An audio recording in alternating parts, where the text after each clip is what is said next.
At River City Motor Group Volkswagen. We found 5 people safe, but we have confirmed 1 further death. That brings the total death toll in this incident to 9. Tragically, the police believe that will climb and could be almost or more than double that number. We continue to hold very grave fears for the people who are missing. To everyone who has lost a loved one, you are in our thoughts and the thoughts of all Queenslanders and Australians. We know that you are going through just horrendous circumstances. The majority of those who are missing from the Murphy's Creek, Grantham and Whithcott areas. In Grantham and Whithcott, we have police and search and rescue teams on the ground undertaking search and rescue activities. We do have police on the ground in Murphy's Creek, but they have been unable to continue their search and rescue because the weather has significantly worsened in Murphy's Creek. In Forest Hill, which is a town of between 300 and 400 people between Laidley and Gatton, we have seen dramatic scenes this afternoon with 300 people being airlifted and evacuated to Gatton. They're being evacuated on Black Hawk helicopters. We have, my last report was 126 people remaining on the ground, still to be airlifted out of Forest Hill. So almost all of Forest Hill being evacuated, some 300 people. In relation to the Brisbane and Ipswich area and the Wivenhoe catchment, I'm afraid we have some very bad news this afternoon. Ipswich and Brisbane are now facing their greatest threat and their toughest test in more than 35 years. The latest advice that I have in relation to the inflows in the Wivenhoe is that we can expect overnight tonight in Brisbane to see flood levels reach about 3 metres. By Wednesday high tide, tomorrow afternoon at about 3 o'clock, we will see it at 4.5 metres.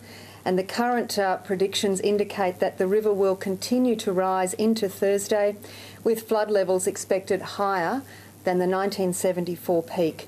The flood reached a peak of 5.45 metres in 1975.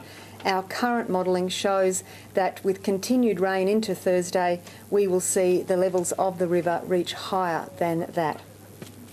In Ipswich, we expect to see overnight, with continued heavy rainfall in the region, that by midnight tonight, the river levels in Ipswich will reach around the 18 to 19 metre mark and peaking sometime during Wednesday at around 21 to 22 metres. By comparison, the 1974 peak was 20.6 metres. So in both Ipswich and in Brisbane, we are anticipating flood levels across the areas of 74 levels and above. As I said, the situation continues to deteriorate, and I have to say that I understand for many, many people in Ipswich and in Brisbane, particularly those who endured the 1974 flood, that we are now in a very frightening experience. Can I appeal to everybody that it's times like this where we all need to make an effort to stay calm, to be patient and to stick together. Now is a time to be checking on neighbours, on elderly people in your neighbourhood, to be checking on family and friends. If you live on high ground in Brisbane, now is a time to be reaching out to friends and offering help and offering, where necessary, a bed for the night over the coming 2 to 3 days. For those who are living in some of the lower lying areas and the identified suburbs, now is the time to be making whatever preparations you can, and I would encourage you to be overly cautious. It's better to be inconvenienced and find that your preparations were not necessary than the alternative.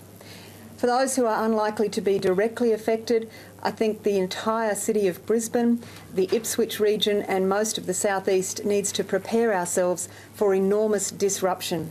We will anticipate that, and we're starting to see it now, that over the next couple of days we will see workplaces closed and unreachable. We will see major shopping centres closed, flooded and cut off. People need to be taking preparations and keeping off the roads as much as possible. An evacuation strategy is being prepared and an evacuation centre is being activated at the showgrounds at the RNA. This centre can take up to 3,000 people, and bedding and provisions are being provided into that centre this afternoon. Given the emerging information, and I know that there's been other data in the public arena earlier this afternoon, you get a sense, I think, of just how quickly this is changing, how rapidly the rainfall that continues into the Lockyer Valley and into the Wivenhoe catchment, how quickly that is changing the modelling. Given the seriousness of this situation and given how quickly the data is changing, we will now hold 2 hourly media conferences, and those media conferences will be attended by either myself, the Minister, the Commissioner or Deputy Commissioner of Police. We'll be holding those press conferences throughout this evening and 2 hourly tomorrow, and more frequently if necessary, if further data comes to hand. I might turn to Ian Stewart, the Deputy Commissioner, to make some further comments, but can I just acknowledge we are facing one of our toughest ever tests. We will only pass this test if we are calm, if we are patient with each other, if we're patient holding on phone lines, and if we listen carefully to the instructions we're being given. Now is not a time for panic. It is a time for us to stick together, to reach out to each other, and to listen to the advice from our emergency workers. Ian. Thank you, Premier. As you were aware earlier today, a statewide disaster declaration was made by the Premier and our Minister for the lower half of the state. That includes obviously all of the Greater Brisbane area.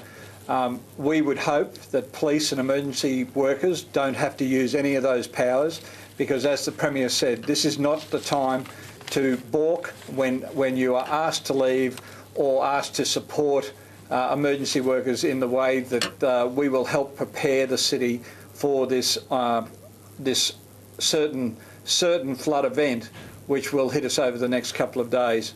I think one of the really key messages is that this is the information, the best information we have at the moment. It is a changing and a moving feast.